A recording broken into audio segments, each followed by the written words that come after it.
Angang ama, oza ama, lairik ama, kolom amana, malem asi awonba porakpa ngamgani. Mayam tuminna loina lairadi, malem asi awonba porakpa ngamloy. Lairik tamba asi nupa khaktang sunatana, nupi khudingmaksu tambagi haklay. Lairik amadi kolom asina miyoyba aykhoygi khulaini. I am Malala. RIKESH Technique channel gi maigaidagi mayamu taramno okseri.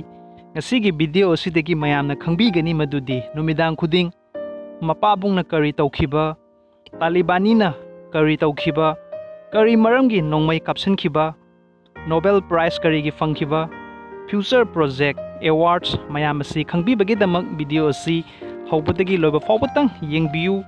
Loinana Jack Ma Colgate founder, John Cena Facebook founder, Ratan Tata, Jeff Bezos Amazon, Michael Gokul Boni Bala Somagi Biography asu channel asida fangbigani. Maramaduna aigi nungsizara viewers mayamna video mayam asibusu sungsoi soidana yengbiyu. Aihaki ming Malala Yousafzai 12 July 1997 da Mingora Swat Pakistan asi aihaki pokfamni. Aigi babagi mingna Ziauddin Yousafzai amadi imagi mamingna Torpi Yousafzai kawi. Aikhoi asi Pashtun family ni amadi hanadagi school hangbagi family asi chanabi amu orami maramdi hawgatlagliba angang mayambu lairik laisu tamhanbiba asini. Aigi baba asisu samaj sewa tawjaba misak amani. Baba asi lairik laisu gidamak mayamgi activist amadi kabisu oiri. Aikhoi sagi school adugi mamingna Khusal Public School kawi. Aihakna yamna pamjaba sinfamdi doctor oibani. Adubu aigi babana rajniti romda mai onsalu haina hai. Aibu numidang khuding rajniti gi wari libi inaw nupa ani tungkhraba matung aigi babana. Aikhoi mafam asidadi nupi pokpada mayam harawnade. Aigi babana ai pokpadadi haraw kumai tawki haina hai.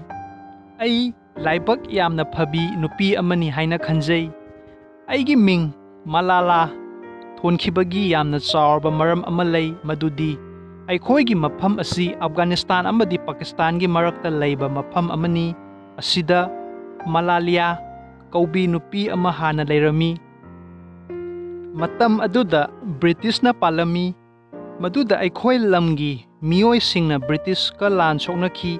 Aikhoi lamgi mi mayam adu lan aduda yamna sokhi.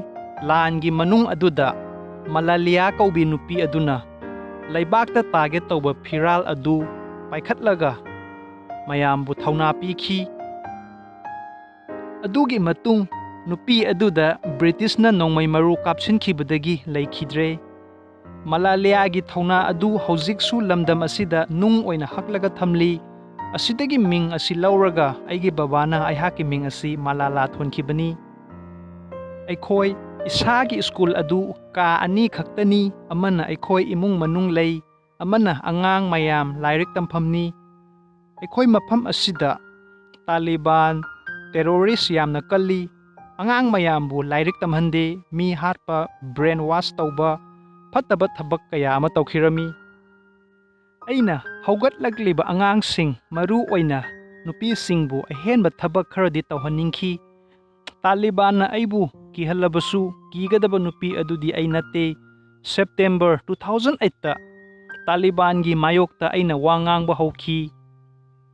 Aiga amadi aigi babaga Peshawar Local Press Club ta chatkirami. Aigi wahay mayam asi Pakistan gi newspaper amadi TV news ta fongki. Aihak nungti gi diary su izay. Madugi diary adu BBC Urdu na aigi wahay adu fongbiki. Swat ki mafam asida Taliban na ot naiba hengalakpagi matung ina BBC Urdu gi editor Ahmad Khan nasu Swat lam asigi matangda wangangba ngambi nupi ama thirami. Adubu mayamdi kibana kanamata na tholakhide. Karigumba miyoy amata ngangba thengnarabadi imung manung adu hatpigani ay khangi. Adubu Malala aidi asigi matangda wangangani haina ngangki. Matam aduda aihak sahi 13 subata ngairi TV yengba yadaba, isai taba yadaba, nupina bazar satpa yadaba, nupina lairik tamba yadaba, pulispu hatokpiraga, sorok mayayda yansalaga thamba, asigi matangda aihak wangangki. Adugi matung Talibani maigaidagi aibu kihalaki, aidi kikhide. BBC na aigi paujel asibu mayamda yohonbiki, aigi diary da aihakna izaba mayam adu paujel asi matung Taliban na school kayama thingjanki. Amadi Swat ki mafam asida Talibani amadi Pakistan ki sifai ga lan soknaki. Maduda Pakistan ki sifai na mai paki. Aigi babana aiga chatlaga Peshawar dasu press conference tauki. Taliban gi mayokta matamadu dasu. Talibani terrorist kisu mukamuk akiba kaya ama paupiraki. Swat ki mafamda Pakistan sifai kayama sangki adugi matung hana tauna miyoi kayama halaki. Ay amadi aigi imung manungsu Swat haiba mafam aduda halaki. Aina press conference kayama tauki nupi singbu lairik tamhanbagi matangda 2011 da International Children Peace Prize ki manasu ayhak pangkirami. Pakistan da nupi amana siguma mana pangbasi ahanbani. Mayamna su aibu yamna support tawbiki loinana aki tuzungbagi wahay kayama su tahalaki aigi Facebook account dasu ki halakpa kayama Talibani terrorist na aibu hatpagi plan silaki 9 October 2012 ta exam iba loiraga yumda halakpa matamda Talibani nupa amana mamayda marks uplaga school bus adu khamlaga bus manungda changlaki ahauba khonjelda AK-47 khulai adu pairaga hanglaki. Nakhoi mayam asigi manungda Malala haise kanano hayu haidrabadi loina nongmai asina kapthatkani haina. Aigi marup mayam adu asoy angam yaudanaba haiduna khanbdagi. Aina phamliba school bus adugi phamliba mafamdugagi lepkhatlaga paukhum piki aini Malala haina. Paukhum adu tabaga aingonda nongmai maru adu kapsilaki amadi pambomda guli adu panki imanabi ani susoki. Aibu soklaba matung Peshawar gi military hospital da layang bagi pukhatki pung mga operation torba matung pambom adu dagi nongmai maru adu lauthoki adu oirbasu ai komada laiki.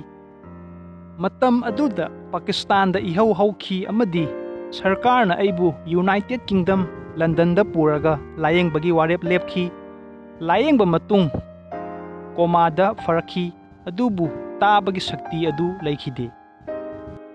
Adugi matung sahi ama chupna mangarak operation tauki adudagi faraki asumna tauduna malem pumana aibu sakhangbiki Pakistan da Taliban gi mayokta yamna heu hauki 2 million miyoi bana right to education bu support tauki. Asuk yamna thaudok thoklabasu aigi babadi lamdam asi thadoksi yakide aigi babagum thauna laiba miyoi khudingmak phangbu oisanu haina malem asida aigi credit khudingmak aigi babada loina pizari. 2013 da Britain gi Maharani Elizabeth II gasu unaba fangki aduga Harvard University da conference lecture masu tauki aihakna. 2013 asimaktada US President Barack Obama amadi mahakki family gasu unaba fangki. UN da malem pumbada 12 July asi Malala Day pangthokpagi lauthoki. 10 October 2014 da Malala Yousafzai amadi India gi Kailash Satyarthi ga loinana Nobel Peace Prize ki manasu fangkirami. World da sahi nauribi nupi amana Nobel Peace Prize fangbasi ahanbani. Lairik kaya amasu fongki I am Malala haina. Malala aihakna fangjakiba award singdi number 1 Philadelphia Liberty Medal, number 2 Order of the Smile, number 3 Glamour Award for the Girls Hero, number 4 International Children Peace Prize, number 5 National Malala Peace Prize, number 6 Shortley Award for Teen Hero, number 7 UN Prize in the Field of Human, number 8 Simone de Behavior Award, number 9 Ambassador of Conscience Award, number 10 Mother Teresa Award, number 11 Nobel Peace Prize asina singbani. Aihakna fangliba awards asigi sale asi Isagi Foundation Malala Fund da loina thadajai Headquarters asi Washington, US ta lay amadi aihaki website www.malala.org da akupa marol kayama mayamna khangbigani. Foundation asigi pandamdi nupi singbu education piba, nupi khudingmakpu masagi hak phanghanbiba. Aihak hauzik UK London da lairik tamjari amadi kharanigi matung awon amadi sungsoi soidana porakani habase aihaki asani mayamna su support tawbiyu. Nuksiraba iramda Manipur dagi Mary Kom Kunjarani Sarita Saikhom Mirabai Bala Anuradha Devi Biju Soma amadi Tripura dagi Dipa loinana Assam dagi Gohela Boro amadi India pumbadagi PT Usha Kiran Bedi kayama lairi. Then who is next? Next is Auhen Biu Honorable Piganu mayam gi afaba khardi tominaramsi. Malala gi biography book asi pambiragadi aihaki description asi changbiraga online shopping asi kudong saba thamjari loinana hanagi aihaki viewers oibirabadi mayambu subscribe tawbibagi thank you so much. Anoba viewer oibirabadi please channel se subscribe tawbiu, all bell button sunambiu maramdi aihak na no video upload tawu khuting isagi device ta fangbigani lana video se like tawbiramu. WhatsApp group, Facebook, Instagram, social media ge through da su angama makai share tawbiu. Comment na thambiramu video se kamain tawba amadi mathang kanagi biography fambiba sungsoi soidana semjarake loinana aihak atopa YouTube channel RIKESH education asibu su mayam support tawbiu. Video si hawbudik loiba fawbutang hingbibagi damak mayam ngamkhai letana thagatjari. Thank you so much and have a great day.